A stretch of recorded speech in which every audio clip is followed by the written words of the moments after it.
next আহিলে চোৱা next আহিলে স্বাধীন হোৱাৰ পূৰ্বে ভাৰতবৰ্ষ কাৰ অধীনত আছিলে স্বাধীন হোৱাৰ পূৰ্বে ভাৰতবৰ্ষ কাৰ অধীনত আছিলে ইংৰাজৰ অধীনত আছিলে প্ৰায় 200 বছৰ কিমান বছৰ প্ৰায় 200 বছৰ ইংৰাজৰ অধীনত আমাৰ দেশ আছিলে ঠিক আছে নেক্সট আহিলে ফুটবলৰ ক্ষেত্ৰত সৰ্বোচ্চ নিয়ন্ত্ৰক সংস্থাটো কি হ'ল কি হয় তাৰমানে ইয়াৰ উত্তৰটো হৈছে ফিফা হৈছে ফুটবলৰ ক্ষেত্ৰত সৰ্বোচ্চ নিয়ন্ত্ৰক সংস্থা নেক্সট আহিলে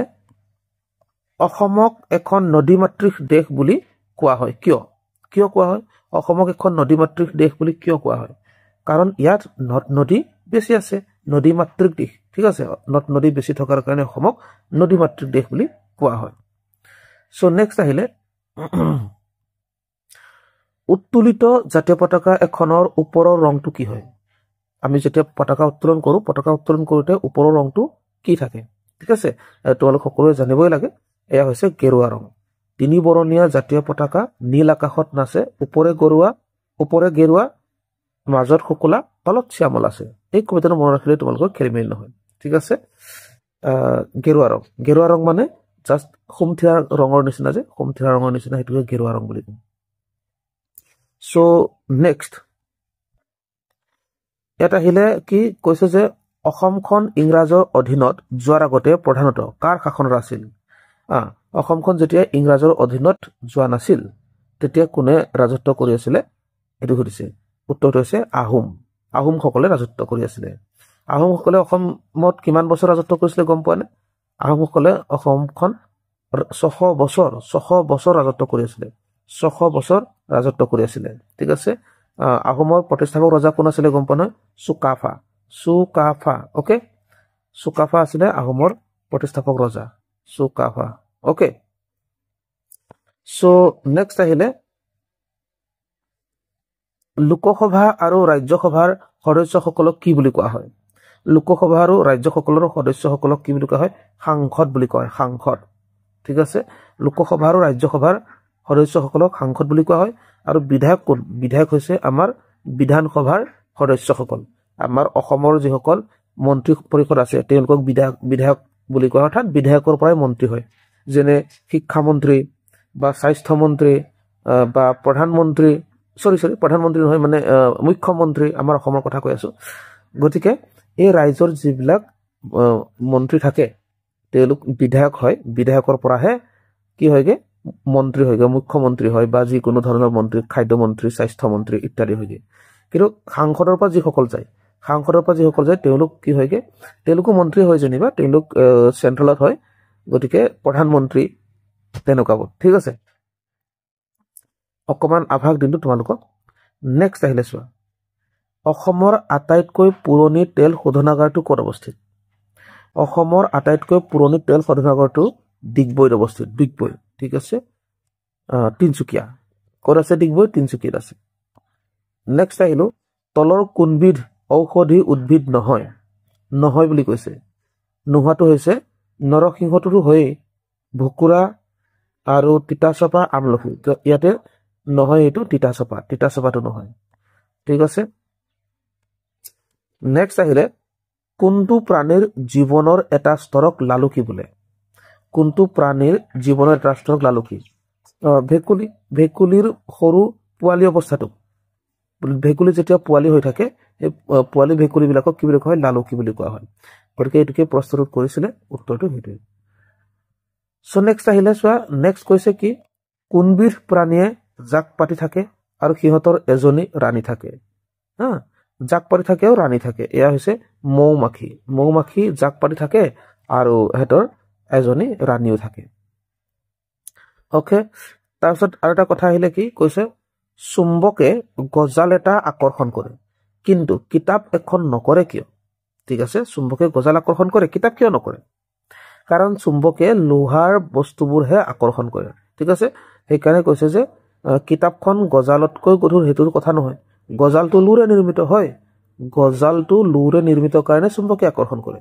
কিতাপখনত গজালটোতকৈ মূল্যৱান হেতু কথা নাহে গজালটো জোঙা হেতু কথা নাহে কিন্তু চুম্বকে লুৰ বস্তুবোৰ আকৰ্ষণ কৰে নেক্সট আহিলে কোনটো ভিটামিনে আমাৰ তেজ গোট মৰাত সহায় কৰে সো ইয়াৰ উত্তৰটো হৈছে ভিটামিন কে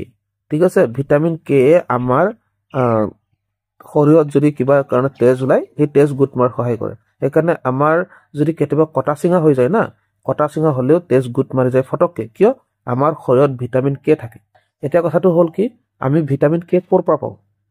আমি ভিটামিন কে খাদ্যৰ পৰাই পাওঁ তাত যদি চাওঁ আটাইতকৈ বেছি পৰিমাণে থকা খাদ্য শাক এয়া হৈছে পালেং শাকত প্ৰচুৰ পৰিমাণে কে ভিটামিন থাকে বুলি কৈছে সেইকাৰণে তোমালোকে পালেং শাকটো খাবা তেতিয়া তেজ গোট মৰাত সহায় হ'ব ঠিক আছে কিবা কটা চিঙা হলেও ফটককে তেজ বন্ধ হ'ব ওকে নেক্সট আহিলে তলৰ কোনবোৰ শক্তিৰ উৎস অতি কম সময়ৰ ভিতৰত পুনৰ ব্যৱহাৰ কৰিব পাৰি সৌৰ শক্তি নে জল শক্তি নে কয়লা নে ক আৰু খ দুইটাই সো তোমালোকে গম পাইছাই যে কম সময়ৰ ভিতৰত ব্যৱহাৰ কৰিব পাৰি মানে এবাৰ ব্যৱহাৰ কৰাৰ পিছত আকৌ এবাৰ ব্যৱহাৰ কৰিব পাৰি তাৰমানে এই কথাটো কৈছে গতিকে এইটো হৈছে সৌৰ শক্তি মানে হৈছে কি সূৰ্যৰ পোহৰৰ পৰা পোৱা শক্তি যেনে কি হয় সোলাৰবোৰ ক'ৰ পৰা পাওঁ সোলাৰত কি কৰোঁ আমি সোলাৰৰ দ্বাৰা বহুত কাম কৰিব পাৰোঁ ঠিক আছে যেনে সাধাৰণতে মই যদি কওঁ বেটাৰী চাৰ্জ কৰিব পাৰোঁ বা টিভি চলাব পাৰোঁ বা যিকোনো মানে ইলেক্ট্ৰিক বস্তুবোৰ আমি সৌৰ শক্তিৰ দ্বাৰা কৰিব পাৰোঁ এয়া সৌৰ শক্তি এই সৌৰ শক্তি তুমি বাৰে বাৰে ব্যৱহাৰ কৰি থাকিলেও শেষ নহয় পুনৰ ব্যৱহাৰ কৰিব পাৰি ঠিক আছে জলশক্তি ঠিক তেনেকৈ জলশক্তিৰ পৰা আমি কাৰেণ্ট আমাৰ বিদ্যুৎ উৎপাদন কৰোঁ আমাৰ ঘৰবিলাকত যে কাৰেণ্ট যে জ্বলি আছে এই কাৰেণ্টটো ক'ৰ পৰা আহিছে এই জলশক্তিৰ পৰা আহিছে ঠিক আছে গতিকে এই দুটা বস্তু আমি পুনৰ ব্যৱহাৰ কৰিব পাৰোঁ কিন্তু শেষ নহয় কেতিয়াও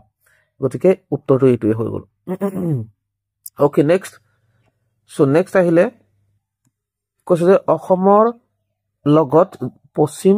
আৰু দক্ষিণ দুয়োটা দিশৰ পৰা সংযুক্ত থকা বিদেশী ৰাষ্ট্ৰখন ক'ৰ পৰা পশ্চিম ফালতো মানে সংযোগ হৈ আছে দেশখন আৰু দক্ষিণ তাৰমানে পশ্চিম আৰু দক্ষিণ ওকে পশ্চিম আৰু দক্ষিণ দুয়োটা দিশৰ পৰা সংযুক্ত হৈ থকা বিদেশী ৰাষ্ট্ৰ বিচাৰিছে অৰ্থাৎ তোমালোকে কি কৰিব লাগিব ইয়াৰ উত্তৰটো জানিবৰ কাৰণে তোমালোকে মই কৈছো বুলি পেলাই তোমালোকে অসমৰ মেপখন এবাৰ আঁকিবা ঠিক আছে অসমৰ মেপখন যেতিয়া তোমালোকে এবাৰ আঁকিবা না তেতিয়া তোমালোকে অসমৰ চাৰিওফালে কি আছে কি নাই সকলোবোৰ তোমালোকে জানিব পাৰিবা তেতিয়া কথাটো মনত মনত থাকি যাব সো মই ইয়াত উত্তৰটো কৈ দিছো উত্তৰটো হৈছে বাংলাদেশ পশ্চিম আৰু দক্ষিণ দুয়োটা দিশৰ পৰা সংযুক্ত হৈ আছে ঠিক আছে এই অসম মেপখন যদি তোমালোকে আঁকা ইয়াৰ চাৰিওফালে কিনো আছে কি দেশ আছে বা ৰাজ্য আছে সকলোবোৰ তোমালোকৰ মনত থাকি যাব সেইকাৰণে তোমালোকে এবাৰ আঁকিবা নেক্সট আহিলে চোৱা ওকে সো নেক্সট আহিলে কৈছে যে ভাৰতবৰ্ষই পঠিওৱা প্ৰথম কৃত্ৰিম উপগ্ৰহটো হৈছে আৰ্যভট্ট আছিলে